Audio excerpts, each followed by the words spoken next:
আরো জানাতে লালমনিরহাট থেকে সরাসরি যুক্ত হচ্ছেন শাহনেওয়াজ বাবলু, তার কাছ থেকে জেনে নেব। বাবলু, আমরা দেখেছি যে সকালবেলা কাউনিয়া পয়েন্টে বিএনপির মহাসচিব কথা বলছিলেন, আপনার প্রতিবেদনে উঠে এসেছে এই মুহূর্তে কর্মসূচিতে কত মানুষ অবস্থান করছেন এবং যে দাবির জন্য এই কর্মসূচি তা কতটুকু কার্যকর হবে বলে আপনি মনে করেন? রাশেদ, 2 দিনের যে লাগাতার কর্মসূচি সেটি চলছে। এখন প্রথম দিনের প্রথম ধাপ শেষ, দ্বিতীয় ধাপে চলছে। এখন আপনি দেখতে এখানে যেই তিস্তা নদীর তীরবর্তী যে 11টি স্পট রয়েছে সেটিতে প্রতিটা স্থানেই লাগাতার কর্মসূচি চলছে 48 ঘন্টার।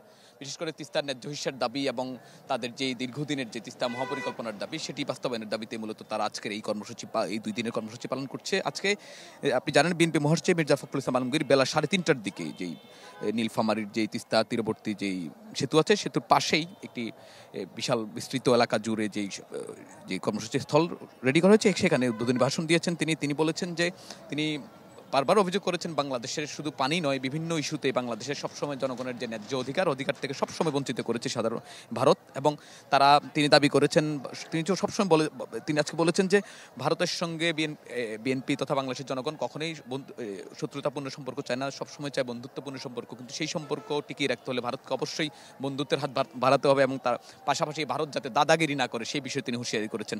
তিনি বলেছেন যে আজকের যেই পানির ন্যায্য হিস্যার দাবিতে তিস্তার মানুষ দীর্ঘদিন ধরে যে আন্দোলন করে আসছে সেই আন্দোলন তারা চালিয়ে যাবেন এবং এই আন্দোলন যতদিন না পর্যন্ত সফল হবে ততদিন পর্যন্ত তার আন্দোলন চলবে। আজকে আপনি জানেন এই কর্মসূচি কেন্দ্র করে তিস্তা পারের অসংখ্য মানুষ এখানে জড়ো হয়েছেন। তারা বলছেন যে তারা আশা করছেন ন্যায্য হিস্যার, তাদের পানির যে ন্যায্য হিস্যা সেটি পাবেন এবং তারা যে দীর্ঘদিন ধরে যে আন্দোলন করে আসছেন, ভারত তাদেরকে যে বঞ্চিত করে আসছে, এই বঞ্চিতের অবস্থান থেকে তারা ফিরে আসবেন এবং ভারত তাদের সঙ্গে তাদের সাধারণ মানুষের সঙ্গে একাত্মতা পোষণ করে বাংলাদেশকে পানির ন্যায্য হিস্যা দিবেন। রাশেদ। বাবলু, ধন্যবাদ অনেক।